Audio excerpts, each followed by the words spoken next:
Hi, hello, வணக்கம். Welcome back to Trend Breakers Academy. So market இன்னைக்கு வந்து first half வந்து ஒரு நல்ல செல்லிங், செகண்ட் ஹாஃப் வந்து ஒரு நல்ல ரெக்கவரி ராலி. பேங்க் நிஃப்டி, அப்புறம் ஐடி எல்லாமே செம்மையா ரெக்கவரி ஆகி தான் க்ளோசிங் முடிச்சிருக்காங்க. ரிலையன்ஸ் எல்லாருமே. ஒரு நல்ல நல்ல ரெக்கவரி ராலின்னு தான் சொல்லணும்.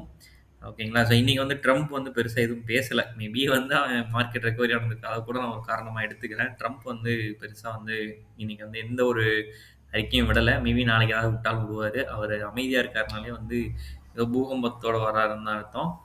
ஓகேங்களா? ஸோ ஃபர்தரா வந்து நிஃப்டியோட லெவல்ஸ் என்ன நாளைக்கு என்ன மாரி மூவ் ஆக சான்சஸ் இருக்கு அப்படின்ற டீட்டெயில்ஸ் பார்க்குறதுக்கு முன்னாடி, உங்களுக்காக யூஸ்ஃபுல் கன்டென்ட் போடுறவங்க ட்ரெண்ட் பிரேக்கர்ஸ் அகாடமி இதுவரைக்கும் நீங்க சப்ஸ்கிரைப் பண்ணல அப்படின்னா, சப்ஸ்கிரைப் பண்ணிக்கோங்க. வீடியோக்குள்ள போலாம். ஸோ நிஃப்டி இப்போதைக்கு க்ளோசிங் வந்து பார்த்தீங்கன்னா 25,157. இன்னைக்கு லோ வந்து 24,900. ஸோ அந்த இடத்துல ஒரு சப்போர்ட் இருக்கு.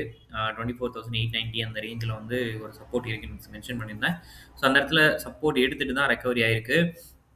ஸோ இப்போதைக்கு டவ் அண்ட் நாஸ்டாக் வந்து பார்த்தீங்க அப்படின்னா பாசிட்டிவாக ட்ரேட் ஆகிட்டு இருக்கு. அதாவது பாசிட்டிவ் மீன்ஸ் ரொம்ப பாசிட்டிவா இல்லை. நேற்று ஆக்சுவலாக அவங்க லாஸே நெகட்டிவே வந்து பார்த்தீங்கன்னா 800 பாயிண்ட் 700 பாயிண்ட் நெகட்டிவ்ல க்ளோசிங் வச்சாங்க. ஸோ இப்போதைக்கு அவன் வந்து ஒரு 200 பாயிண்ட்ஸ் அந்த மாதிரி தான் பாசிட்டிவ்ல ட்ரேட் ஆகிட்டு இருக்கான். ஸோ அது மேபி வந்து க்ளோசிங் அப்போ எப்படி வேணாலும் மாறலாம். ஓகேங்களா? நான் ஜஸ்ட் ஒரு ப்ரெடிக்ஷனாக மட்டும் தான் நம்மளால சொல்ல முடியும் இப்போ. ஸோ நாளைக்கு ஓப்பன் ஆகுது அப்படின்னா ஒரு flat opening on positive side. இப்போ இருக்க கரண்ட் மூவ்க்கு சொல்கிறேன். Flat opening on positive side ஒரு 50 பாயிண்ட்ஸ்க்குள்ளே நடக்க சான்சஸ் இருக்குது. அப்படி நடக்குது அப்படின்னா நமக்கு வந்து 25,220 அப்படிங்கிறது வந்து ரெசிஸ்டன்ட். இன்னைக்கு காலையில் மார்க்கெட் ஓப்பன் ஆனோன்னா ஃபஸ்ட்டு ஒரு அரை மணி நேரம் எனக்கு அப்படியே ஒரு மாதிரி ஆயிடுச்சு. ஏன்னா அந்த 220 ரெசிஸ்டன்ட் சப்போர்ட் அப்படின்னா மேலே 20 பாயிண்ட் போகிறான், அடுத்த கேண்டில் கீழே 20 பாயிண்ட் போகிறான். ஓகேங்களா? ஸோ அதுக்குள்ளேயே உங்களுக்கு சுத்த ஆரம்பிச்சிருச்சு. எனக்கு ஒரு மாரி அது எப்படி சொல்றது? பிரீமியம்லாம் கால் ஆப்ஷன் குடுத்தாலும் stop loss hit, put option எடுத்தாலும் ஸ்டாப் லாஸ் ஹிட்டு. எனக்கு ஒரு மாரி வந்து வெக்ஸ் ஆயிருச்சு அந்த டயத்துல. என்னடா நீ இப்படி மூவ்மெண்ட் குடுத்துட்டு இருக்க? அடிடா கீழ. ஆனா அதுக்கடுத்து அடிக்கிறான். நான் ஸ்டாப்பா அடிச்சு நவுத்திட்டான். ஓகேங்களா? ஸோ அதனால எனக்கு அந்த மார்னிங் ஓப்பனிங் வந்து எனக்கு இன்னைக்கு ரொம்ப ஒரு மாரி என்ன வந்து ஒரு மாரி டிப்ரஷன் ஆக்கிருச்சு இன்னைக்கு மார்னிங்ல. ஓகேங்களா? ஸோ அதனால அந்த 220 அப்படிங்கிறது கொஞ்சம் நல்ல ஸ்ட்ராங்காவே இருக்கு. இன்னைக்கு மார்னிங் நடந்தத வச்சு நான் சொல்றேன், செம்ம ஸ்ட்ராங்கா இருக்கு. ஸோ அத பிரேக் பண்ணணும். பிரேக் பண்ணுச்சு அப்படின்னா, ஒரு நல்ல ராலி குடுக்கலாம் டுவர்ட்ஸ் வந்து 25,500 வரைக்குமே. ஏன்னா ஒரு ஃப்ரீ ஃபால் ஜோன் தான் இது. பெருசா எந்த ரெசிஸ்டன்ஸும் நடுவுல இல்ல. ஓகேங்களா? ஸோ இன்கேஸ் கீழ இறங்குதுன்னா, கீப் ஆன் வந்து 25,063 அப்படிங்கிற சப்போர்ட் ஆக்ட் ஆகும். அத பிரேக் பண்ணுச்சுன்னா 24,890 அப்படிங்கிறது ஒரு வந்து கேப் கீழ வந்து இறங்குறதுக்கு சான்சஸ் இருக்கு. கீழ வந்து சப்போர்ட் ஆக்ட் ஆகும். ஸோ என்ன பொறுத்தவரைக்கும் டவுன் ட்ரெண்டுக்கு வந்து ஒரு அப் ட்ரெண்ட் வரணும்னு சொல்லியிருந்தேன். அதாவது ஒரு ஸ்விங்ல வந்து லோ வந்துருச்சு, ஹை வரணும்னு சொல்லியிருந்தேன்.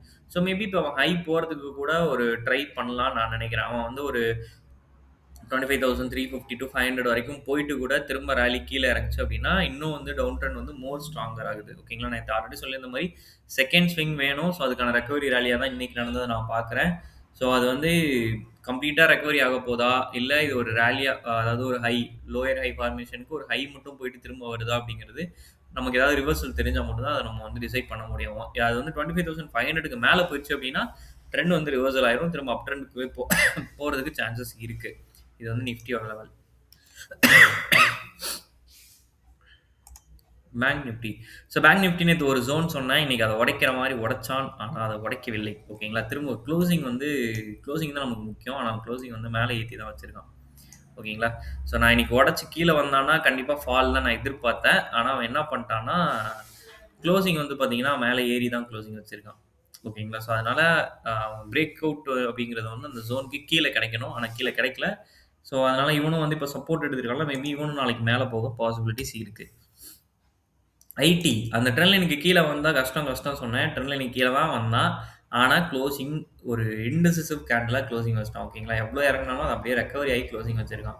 ஓகேங்களா? ஸோ திரும்ப இந்த ட்ரெண்ட் லைனுக்கு உள்ள போயிட்டானா, இவனும் மேல போயிருவான். இல்ல ட்ரெண்ட் லைனுக்கு கீழயே சஸ்டெயின் ஆகுறான்னா, திரும்ப செல் ஆக பாசிபிலிட்டீஸ் இருக்கு ஐடில.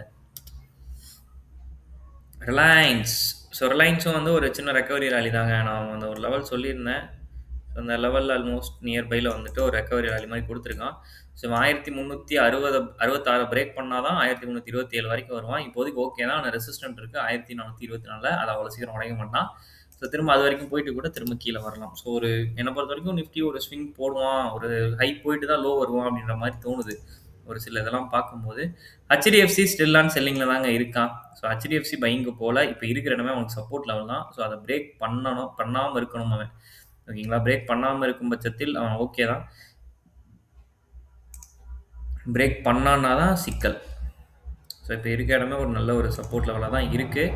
ஸோ அதை பிரேக் பண்ணாமல் அங்கேயே சஸ்டெயின் ஆனான்னா பிரச்சனை இல்லை. அதை கீழே உடைச்சான் அப்படின்னா அடுத்த சப்போர்ட்டாக இருக்க போகிறது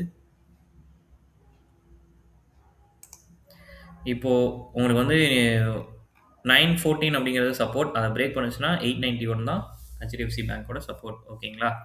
ஸோ இதுதான் இப்போதைக்கு உள்ள ஷேர்ஸோட லெவல்ஸ் அண்ட் நிஃப்டியோட லெவல்ஸ். ஸோ நாளைக்கு என்ன மாதிரி மூவ்மெண்ட் கொடுக்குறாங்க அப்படின்றத நம்ம நாளைக்கு தான் பார்க்கணும். நாளைக்கு சென்சஸோட எக்ஸ்பைரி வேறு. ஸோ பார்ப்போம் என்ன பண்ணுறாங்கன்னு. ஓகேங்களா? ஓகே, தேங்க்யூ ஃபார் வாட்சிங்.